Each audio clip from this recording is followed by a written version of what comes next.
तुम्हें लग रहा है यहाँ पर रशिया और यूक्रेन की लड़ाई ज्यादा इंटरेस्टिंग हो रही है, तुम्हें लग रहा है यहाँ पर कि ईरान और यूएसए में कौन जीतेगा वो ज्यादा इंपॉर्टेंट है। नहीं भाई, ये जो सिविल वॉर चल रहा है ना रियल मैड्रिड के अंदर, उसमें कौन जीतने वाला है वो ज्यादा इंपॉर्टेंट है। बिकॉज ये सिविल वॉर के चक्कर में क्लब की ऐसी धज्जियां उड़ रही हैं।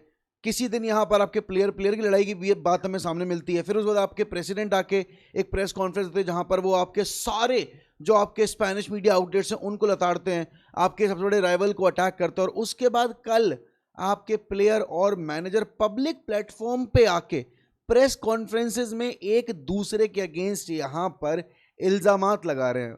भैया ये जो फुटबॉल बुलेटिन है ना, मुझे लग रहा है अगले 2-3 हफ्तों तक मैड्रिड सेंटर की रहने वाला है, क्योंकि मैड्रिड काम ऐसे कर रही है भाई, हर रोज उनके बारे में बात हो रही है, मैनेजर को लेकर, प्लेयर की लड़ाई को लेकर, कभी प्रेसिडेंट की बातों को लेकर। तो कल यहां पर आपके एम्बापे और आर्बेलोआ ने एक दूसरे को पब्लिकली कॉल आउट कर दिया है। तो दोस्तों स्वागत है आप सबका एक और नए फुटबॉल बुलेटिन में। और आज का ये बुलेटिन यहाँ पर आपके फ्रेंच नेशनल टीम के स्क्वाड सिलेक्शन को आप हाईलाइट करेगा। उसके बाद यहाँ पर यूनाइटेड की जो ट्रांसफर टारगेट्स है उनको लेकर बात होगी, बारसा के जो ट्रांसफर टारगेट्स है उनको लेकर बात होगी। ऑब्वियसली भाई शुरुआत तो हमारे फेवरेट टॉपिक से ही करेंगे। भाई कल रियल ओविएडो से मैच था और यहाँ पर एम्बापे को बेंच पे डाला गया, और उसके बाद यहाँ पर किलियन एम्बापे ने बोला है कि भैया आर्बेलोआ ने मुझे बोला है कि I am the 4th attacker in the squad, I have to accept the manager's choice. अब उसके बाद यहाँ पर आपके आर्बेलोआ ने, आपके एम्बापे ने बोला है कि my trip to Italy, I had the club's permission and I was not the only player to leave Spain.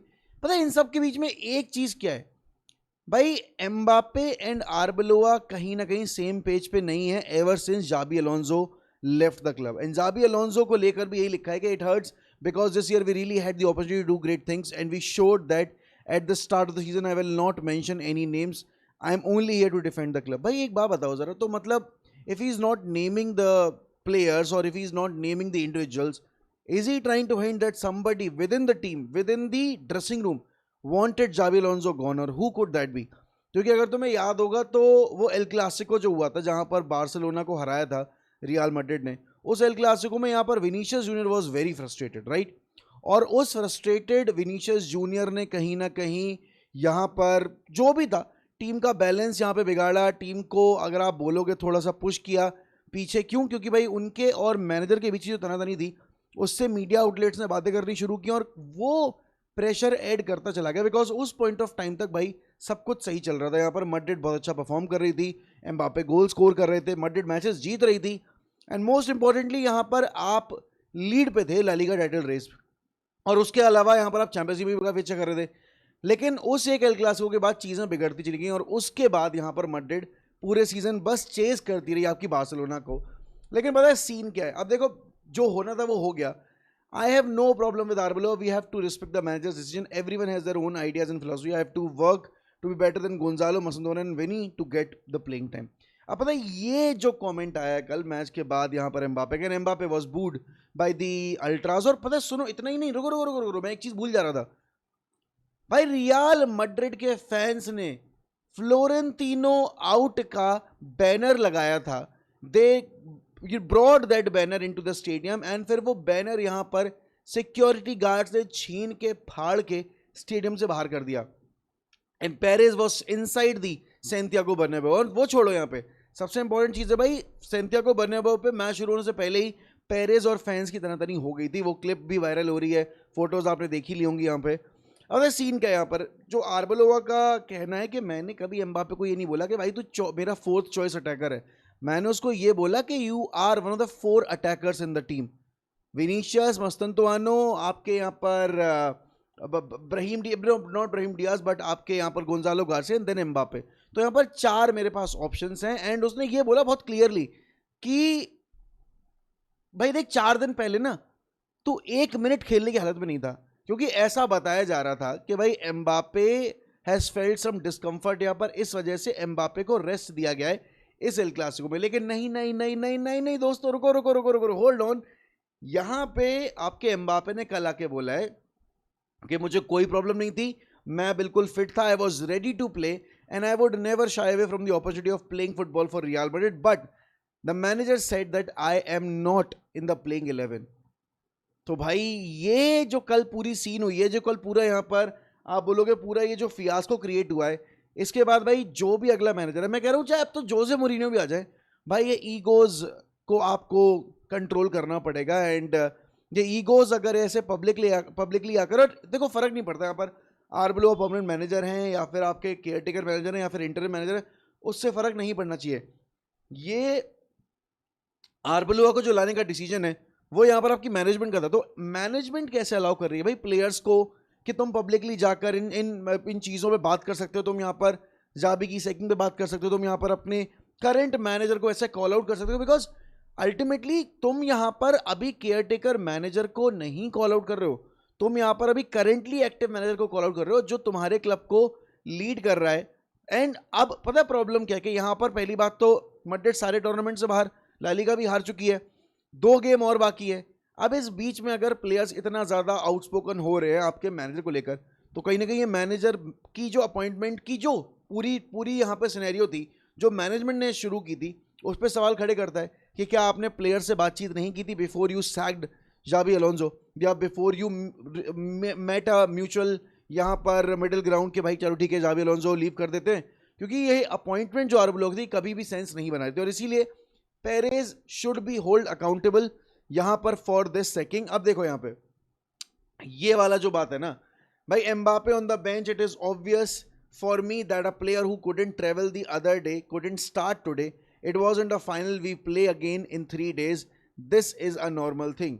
लेकिन यहाँ पर अगर तुम एम्बापे को देखोगे, I love playing in El Clasico, I always score against them but that's life. मतलब he is clearly stating that he was ready but आर्बेलोआ नहीं चाहते थे। एंड फिर उसके बाद यहाँ पर एम्बापे को लेकर और बाकी प्लेयर्स को लेकर उसने बोल दिया है, ठीक है ना, कि मैं कोच हूँ, मैं डिसाइड करूंगा कौन खेलेगा कौन नहीं खेलेगा, नो मैटर कि किसके क्या नाम है, चाहे वो विनीशियस हो, चाहे वो एम्बापे हो, चाहे वो कोई हो, फलाना फलाना, लेकिन वो डिसाइड नहीं करेंगे कि वो यहाँ पे मैचेस में खेलने वाले हैं या नहीं। मैं डिसाइड करूंगा कि यहाँ पर कौन खेलेगा और कौन नहीं खेलेगा। अब इन सब के बीच में यहाँ पर एक रिस्पॉन्सिबिलिटी जो अब मैनेजमेंट की और फ्लोरेंटिनो पेरेज की, भाई आप एक मीटिंग लो यहाँ पर, आर्बेलो को इंक्लूड मत करो because Arbeloa definitely is not going to the manager next season में, लेकिन भाई आप इन प्लेयर्स के साथ मीटिंग लो यहाँ पर, उन प्लेयर्स को समझाओ that you are not bigger than the manager, no matter उसका सीवी कितना अंडरवेलमिंग है, नो मैटर यहाँ पर वो किस जगह से उठ के आ रहा है, you have to respect the guy in charge. Also आप यहां पर पब्लिकली जाकर ऐसी चीजें नहीं कर सकते। अब यही चीज अगर मैड्रिड के अलावा किसी और क्लब के प्लेयर ने की होती, मैं कह रहा हूं जो आपने देखा था ना गर्नाचो ने जो इंटरव्यू दिया था यूनाइटेड के यूरोपा लीग लॉस के बाद, जब हम टॉटनम से आ रहे थे पिछले साल, everybody was furious, everybody was fuming. क्यों? क्योंकि that was not the moment to talk about these things. यहां पर Mbappe coming out in the media and talking about all this stuff, भाई it doesn't make sense now.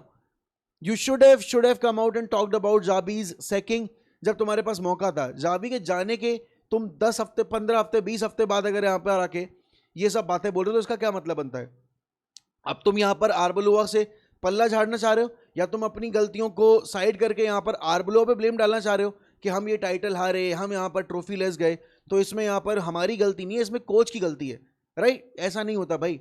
Players and coach both are responsible, and इस point of time पे मैं तो आर्बेलोआ से ज्यादा players और आपके यहाँ पर प्रेसिडेंट को ब्लेम करूंगा कि फ्लोरेंटिनो पेरेज ने क्या सोचकर डिसीजन लिया था यहाँ पर आपके आर्बेलोआ को अपॉइंट करने का। एंड सबसे पहले तो आपने प्लेयर्स को खुश रखने के लिए एक अच्छा मैनेजर, एक प्रॉमिसिंग मैनेजर, एक ऐसा मैनेजर जो यहाँ पर बायर्न, मतलब आपकी बायर्न म्यूनिख की जो डोमिनेंस थी उसको ब्रेक करके बेयर लेवरकुसेन के साथ टाइटल जीत गया था। उसने सिर्फ टाइटल बल्कि डोमेस्टिक ट्रेबल जीत के आया था, आपने उसको ही सेक कर दिया। इनविंसिबल गया वो बंदा यहाँ पर पूरे सीजन में बेयर लेवरकुसेन के साथ। तो आप क्या सोचकर यहाँ पर अपॉइंटमेंट करके लेकर आए थे भाई? फिर जाबी अलोंसो जो आपने लाया था तो आपने क्या सोचा था?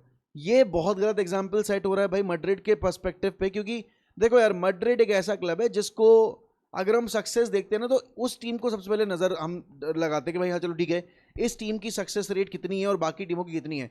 लेकिन अगर मैड्रिड के प्लेयर्स इस तरीके से आगे बिहेव करेंगे, चाहे वो विनीशियस हो, चाहे वो यहाँ पर आपके एम्बापे हो, या मतलब रूडिगर थप्पड़ मार रहा है कैरेरेस के, फिर वेलवर्दे चुआमेनी लड़ाई कर रहे हैं, फिर प्रेसिडेंट आके उन बातों पे तो बात नहीं कर रहा है लेकिन आपकी बाकी सारी बातों पर बात कर रहा है, फिर उसके बाद आपके एम्बापे द स्टार साइनिंग मोबापे वो आके यहाँ पर आपके मैनेजर के रिगार्डिंग बात कर रहे हैं, ओपनली बोल रहे हैं कि मैनेजर ने मुझे साइडलाइन किया, मैं तो रेडी था और ये था। अरे भाई चलो ठीक है, मैच ओवर हो गया, सीजन ओवर हो गया, let's not get into this you know unnecessary quarrels, और यहाँ पर ये सब बातें करने की जरूरत थी नहीं, क्योंकि अगले साल आपको नया मैनेजर मिलता तो आप यहाँ पर फ्रेश स्टार्ट लेते।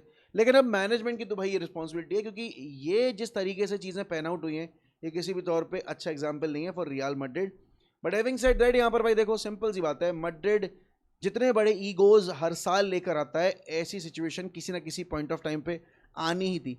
And with the modern generation players, यहाँ पर इनके अंदर ना कंपोजर बहुत कम है, इनके अंदर यहाँ पर मेच्योरिटी की कमी है।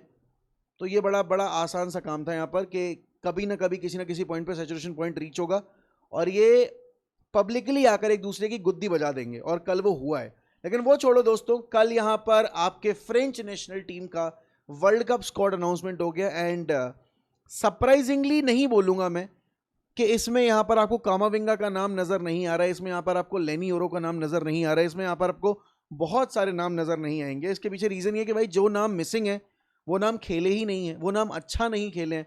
गोलकीपर में ऑब्वियस सी बात है, आपके माइक मेनियन होंगे आपके नंबर 1 गोलकीपर। डिफेंडर्स में आपके Lucas Digne, Malo Gusto, Lucas Hernandez, Theo Hernandez, Ibrahima Konate, Jules Kounde, William Saliba, Dayot Upamecano and Maxence Lacroix आपके खेल रहे हैं यहाँ पर बतौर डिफेंडर ऑप्शंस। उसके बाद मिडफील्ड में आपके N'Golo Kante, Manu Kone, Adrien Rabiot, Aurelien Tchouameni, Warren Zaire Emery. अब देखो एक एक्स्ट्रा मिडफील्डर डाला जा सकता था, बिकॉज मुझे लग रहा है अभी भी मिडफील्ड में गुंजाइश थी, क्योंकि अगर आपके 3 मैन मिडफील्ड खेलेगी तो यहाँ पर आपके फिर बेंच पे 2 ही ऑप्शन बचे। थोड़ा सा यहाँ पर मुझे लग रहा है मिडफील्ड थोड़ी सी यहाँ पर हल्की है। बट अगर अटैक देखोगे भाई, आपके एक्लिशे, फिर उसके बाद आपके यहाँ पर Bradley Barcola, Rayan Cherki, Ousmane Dembele, Desire Doue, Jean Philippe Mateta, Kylian Mbappe, Michael Olise and Marcus Thuram. तो भाई अगर तुम देखोगे यहाँ पर भी नाम 1-2 तो मिसिंग हैं। रेंडल कोलू मुआनी नहीं साइन आपके यहाँ पर ले जाए जा रहे हैं, तो डेफिनेटली यहाँ पर भी कुछ आपके नाम मिसिंग है। जैसे आप देखोगे तो आपके कैफराम थुरम वगैरह के नाम मिसिंग है आपकी इस पूरी टीम के अंदर, है ना। कामाविंगा का नाम सबसे बड़ा नाम होगा जो मिसिंग है। But it is what it is भाई, ये फ्रांस का स्क्वाड भी इतना एपिक है, इतना इतना बढ़िया है कि ये भी आपका प्राइम कंटेंडर बन के निकलेगा आपके आने वाले वर्ल्ड कप एडिशन के लिए।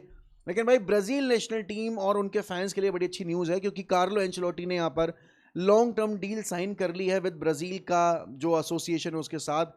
एंड 2030 तक Carlo Ancelotti will be Brazil's manager, मतलब 26 का वर्ल्ड कप और 30 का वर्ल्ड कप, ये दोनों वर्ल्ड कप यहाँ पर आपके कार्लो एंचेलोटी की अगुवाई में ब्राज़ील नेशनल टीम खेलेगी, ऐसा अंदाज़ा लगाया जा सकता है। उससे पहले अगर चीज़ें बिगड़ जाती हैं तो डेफिनेटली यहाँ पर कार्लो एंचेलोटी विल लीव और ब्राज़ील नेशनल टीम यहाँ पर will sac Carlo Ancelotti. But हाँ, ये बेस्ट पॉसिबल ऑप्शन था ब्राज़ील के लिए, क्योंकि उनकी टीम में अभी इस पॉइंट ऑफ टाइम पे क्वालिटी बहुत है। बट वही है कि आपको एक ऐसा मैनेजर चाहिए जो इनको मैनेज कर पाए, जो इनका बेस्ट निकाल के दे पाए। और अगर मैं बात करूँ रफीनिया की, आपके विनीशियस की, रोड्रिगो की, जितने भी इंडिविजुअल्स हैं, ये मॉडर्न डे ईगो प्लेयर्स वाले जो प्लेयर्स हैं, इनको कहीं ना कहीं एक मैनेजर ही हैंडल कर सकता है, और सिर्फ टेक्नीशियंस के बस की बात नहीं है यहाँ पर। इसीलिए कार्लो एंचेलोटी का ये जो लॉन्ग टर्म एक साइनिंग होगी यहाँ पर, लॉन्ग टर्म एक जो अब यहाँ पर एक डील हो गई है, उससे काफ़ी हेल्प मिलेगी इन प्लेयर्स को। बट भाई अब बात करते हैं यहाँ पर हम अपने क्लब की, मैनचेस्टर। अच्छा मैंने दिखाया नहीं भाई, ये देखो ये देखो ये देखो ये देखो, और ये देखो ये देखो ये देखो, ये स्क्वाड है फ्रांस का, ये और ये न्यूज़ है आपके कार्लो एंचेलोटी की, माफ़ करिएगा। उसके बाद यहाँ पर आपकी भाई यूनाइटेड रिलेटेड जो न्यूज़ है, पहली बात तो कल यूनाइटेड ने अपनी ऑफिशियल जर्सी लॉन्च कर दी है। And I don't know why people are not liking that jersey, just because उस पर स्ट्राइप्स बहुत मोटे मोटे, हाँ मुझे पता है भाई ये वाले एडिडास के स्ट्राइप्स पतले पतले डिसेंट लग रहे हैं, वो आपको लग रहा हो कि भाई जैसे जेब्रा क्रॉसिंग पे नहीं आप वाइट पेंट से जो लाइनें खींचे तो वैसी बहुत मोटी मोटी लाइनें। बट अगर तुम देखोगे इस साल एडिडास ने अपना सारी टीमों के लिए, चाहे अर्जेंटीना की जर्सी हो, चाहे जिस भी जर्मनी वगैरह की जर्सी हो, सब पे सेम ही पैटर्न अपनाया यार। तो नॉट समथिंग जो यहाँ पर सिर्फ यूनाइटेड के साथ हो रहा है, बायर्न वगैरह सबके साथ ही हुआ है। बट यहाँ पर मैथ्यूस फर्नांडिस की जो अभी साइनिंग की हम उम्मीद लगाए बैठे हैं भाई, उस पर कल मैन जेकब्स की रिपोर्ट है कि यहाँ पर 60 to 70 मिलियन पाउंड्स आपकी रियलिस्टिक प्राइज मनी डिमांड कर सकती है वेस्ट हैम। एंड अगर वो यहाँ पर डाउन जाते हैं तो फिर इस पर एड ऑन्स भी ऐड होंगे, और जो भी सीन होगा यहाँ पर यूनाइटेड यहाँ पर काफ़ी क्लोज मॉनिटर कर रही है मैथ्यूस फर्नांडिस को। लेकिन अब इस पूरे सिनेरियो में आपकी आर्सेनल भी कूद चुकी है ऐसा बताया जा रहा है, बिकॉज आर्सेनल का अगर आप देखोगे इंटरेस्ट मिडफील्डर्स में हर साल रहता है, वो हमेशा यहाँ पर मिडफील्डर्स लेकर आते हैं, और जितना अभी उनके मिडफील्ड में डेप्थ की कमी है उसको देखते हुए यहाँ पे डेफिनेटली मैथ्यूस फर्नांडिस और युलमुंड का भी नाम आ रहा है। युलमुंड आपके स्पोर्टिंग के लिए खेलते हैं, लास्ट ईयर भी युलमुंड का नाम आया था। आखिरी के 2 दिनों में जब हम समर मार्केट के बारे में बात कर रहे थे तो यहाँ पर युलमुंड और मैथ्यूस फर्नांडिस 2 रियलिस्टिक ऑप्शन बन के निकले, और दोनों ही यहाँ पे आपके नामों पे आर्सेनल और यूनाइटेड कंपीट करती नजर आ सकती है ना। Hjulmand is a die hard Arsenal fan, उसका टैटू भी है यहाँ पर, आर्सेनल का टैटू उसके आई थिंक आर्म पे है या कहाँ पे है, बट जो भी है सीन भाई यहाँ पे, तो मेरे हिसाब से ऐसे प्लेयर्स को लेकर तो नहीं आना चाहिए जो यहाँ पर ऑलरेडी किसी और क्लब से काफ़ी स्ट्रॉन्ग इमोशन होल्ड करते हैं, और अगर वो क्लब भी आपके नेगोशिएशन में उतरने वाला है ना। मथियोस फर्नांडिस के केस में यहाँ पर ऐसा बताया जाता है कि भाई he is very close to Bruno, और अगर ब्रूनो को यहाँ पर हम किसी भी तौर पे इस डील के लिए यूज़ कर पाएँ to negotiate with agent Bruno करके, अगर हम यूज़ कर पाएँ ब्रूनो को, तो it would be really great. But then again भाई it all comes down to the managerial appointment, and जहाँ तक मैनेजेरियल अपॉइंटमेंट की बात है भाई, Carrick is 100% coming as the permanent manager, मुझे ऐसा लगता है। अब कैरिक आएंगे तो ऑब्वियस सी बात है, यहाँ पर मेसन माउंट को इतना कम टाइम मिला है अंडर माइकल कैरिक, और अगर माइकल कैरिक की परमानेंट मैनेजर हैं तो फिर क्या यहाँ पर फ्यूचर है मेसन माउंट का एट यूनाइटेड। देखो यार, मुझे पता है कि यहाँ पर तुम चाहते हो कि मेसन माउंट को बेच जाए, बिकॉज उनकी सैलरी यहाँ पर अब 250K पर वीक हो जाएगी, which is very very very huge for a player जो रेगुलरली स्टार्ट भी नहीं करता है। But at the same time भाई हमें ये भी मानना पड़ेगा, ये भी हमें एक्सेप्ट करना पड़ेगा कि हमारे पास इतना ज़्यादा लग्जरी नहीं है, इतनी ज़्यादा ऑप्शंस नहीं है हमारे पास मार्केट में, जहाँ पर हम जाके भाई सारी मिडफील्ड खाली कर दें, सिर्फ ब्रूनो को रखें और कोबी मेनू को रखें और 3-3 4-4 मिडफील्डर लेकर आ जाए। हमें क्योंकि हर एरिया इंप्रूव करना है। Mason Mount is a versatile player, he can also play in the आपके pivot role, he can play in a left wing role, right wing role, number 10 role, number 8 role, तो वो हर जगह खेल सकता है, and उसका डिफेंसिव वर्क रेट उसको बहुत ज़्यादा अपर हैंड देता है और द लेग्स ऑफ बाकी प्लेयर्स जो as an option, as a rotation player खेलने वाले हैं। Mount, yes the salary is too high, but I hope भाई we keep the quality. And देखो यार सिंपल है, अगर माउंट को हम रखेंगे तो हमारे पास कम से कम रोटेशन करने के लिए एक बेटर क्वालिटी प्लेयर होगा ऑन द बेंच। यूनाइटेड वैसे भी यहाँ पर क्वालिटी लैक करता है मिडफील्ड में या एज एन ऑप्शन, अगर आप इन जनरल देखोगे बेंच के ऊपर, क्योंकि हम जब भी यहाँ पर अपनी बेंच को मौका देते हैं ना, तो हमेशा हम उस गेम में स्ट्रगल करते हैं। और अगर आप माउंट जो एक गिवन क्वालिटी का प्लेयर है, अगर आप उसको भी हटा दोगे तो फिर आपको एक बहुत सुपीरियर क्वालिटी का प्लेयर लाना पड़ेगा, और इस पोजीशन में आपको 3 सुपीरियर क्वालिटी के मिडफील्डर्स नहीं मिलने वाले। तो ये आइडिया में ड्रॉप करना पड़ेगा भाई। सैमुअल लकर्स की रिपोर्ट है, देखो यार इनकी आधी बातें सच होती हैं, आधी बातें सच नहीं होती हैं, बट देखो कल माउंट यहाँ पर आपके अकेडमी ग्रेजुएट्स का जो गेम है वो भी देखने गए थे। कल आपके यूथ एफए कप का फाइनल था और वहाँ पर वो यूथ एफए कप का फाइनल आपकी मैन सिटी जीती है 2-1 से, and mount, Bruno, Luke Shaw, ये सारे प्लेयर्स थे कल वहाँ पे अलॉन्ग साइड आपके माइकल कैरिक एंड उमार बरेदा। तो डेफिनेटली यहाँ पर देखो माउंट अगर इतना ज़्यादा हेविली इन्वॉल्व है तो मुझे नहीं लगता कि वो जाने वाला है। Plus I think there are other players that should leave the club first before we let Mason Mount go. But having said that, यहाँ पर भाई जो लास्ट न्यूज़ हमारे आज की बुलेटिन की है वो है regarding Barcelona, and that is के भाई Joao Pedro has moved up to become one of the top names in the Deco shortlist. अब देखो सीन ये है भाई कि लेवेंडोस्की का जाना ऑलमोस्ट सर्टेन है, बिकॉज जो कॉन्ट्रैक्ट यहाँ पर बारसा ऑफर कर रही है उस कॉन्ट्रैक्ट को एक्सेप्ट करने की पोजीशन में नहीं है लेवेंडोस्की, क्योंकि उनको लग रहा है कि वो उससे बेटर यहाँ पर अर्न कर सकते हैं और उनको ज़्यादा गेम टाइम मिल सकता है किसी और क्लब जाके। नाउ चेल्सी का इस पे सीधा साधा स्टांस ये है कि हम जाओ पेड्रो नहीं बेच सकते, बट देखो भाई ये बात ऐसी है कि every player has got a price, and Barca की मूव काफ़ी इंटिमिडेटिंग होगी, क्योंकि पहली बात तो आपको चैंपियंस लीग खेलने का मौका मिलेगा, बतौर बारसा का नंबर 9 चैंपियंस लीग खेलने का मौका मिलेगा, Raphinha is already there at that club. तो डेफिनेटली यहाँ पर आपको ये पॉसिबिलिटी फिर भी नज़र आ सकती है कि हाँ भाई जॉ पेड्रो की डील इम्पॉसिबल नहीं है, डिफिकल्ट है बट इम्पॉसिबल नहीं है। चेल्सी को पता है भाई कि चेल्सी यहाँ पर चैंपियंस लीग मिस आउट कर रही है और प्लेयर्स उनके जो हैं वो यहाँ पर चैंपियंस लीग खेलना चाहते हैं, जो एम्बिशियस प्लेयर्स हैं। दूसरी चीज़ यहाँ पर अगर बारसा जैसा क्लब यहाँ पर आपके प्लेयर को आके लेने की कोशिश कर रहा है तो बहुत टेम्पटिंग मूव है और उसको ठुकरा पाना बहुत मुश्किल होता है बहुत प्लेयर्स के लिए। और जाओ Pedro coming from the Brazil, तो भाई आपको पता है भाई ब्राज़ील प्लेयर्स तो यहाँ पर ला लीगा के लिए बने होते प्लेयर्स हैं, और बारसा मड्रिड वो क्लब से जहाँ पर ब्राज़ील के प्लेयर्स खेलना चाहते हैं। तो ये काफ़ी डिफिकल्ट पोजीशन में होगी चेल्सी अगर बार्सिलोना लिटरली एक इंक्वायरी डालती है, फॉर्मल इंक्वायरी डालती है, एक सीरियस इंक्वायरी डालती है, तो यहाँ पर शायद जाओ पेड्रो टू बारसा का जो अभी शुरुआत भी नहीं हुआ है, अभी इनिशियल फेज में भी नहीं है, वो डील बहुत जल्दी एक्सेलरेट कर सकती है। बट दोस्तों क्या लग रहा है आपको, मतलब ये जो मैड्रिड में चल रहा है, ये पूरा जो फियास्को चल रहा है मैड्रिड में, ये क्यों चल रहा है और ये क्यों कल इंटरव्यू दिया गया एम्बापे के एंड से? आई डोंट थिंक वहाँ पर कोई नीड थी, बट आपके क्या ख्यालात है भाई बताना मुझे। और तुम्हें क्या लगता है कौन सा यहाँ पर फ्रेंच प्लेयर मिस आउट किया है गलत रीजंस की वजह से? क्या इट इज़ कैफ्राम थूरम, क्या इट इज़ कामाविंगा, क्या इट इज़ समबडी एल्स यहाँ पर जो तुम्हें लगता है बताना मुझे। और क्या ये स्क्वाड गुड इनफ है to win the world cup यहाँ पर 2026 का? एंड यूनाइटेड के साइनिंग्स को लेकर तुम्हारा क्या ओपिनियन है बताना मुझे भाई मुझे। एंड अल्टीमेटली भाई बारसा का नंबर 9 अगले साल कौन होने वाला है, if you know, if you have an hint या फिर if you have a suggestion, do let me know in the comments. बाकी इसी के साथ दोस्तों मैं आपसे लूंगा अलविदा, मिलता हूं अगले बुलेटिन में, तब तक ध्यान रखिए अपना, bye bye and take care.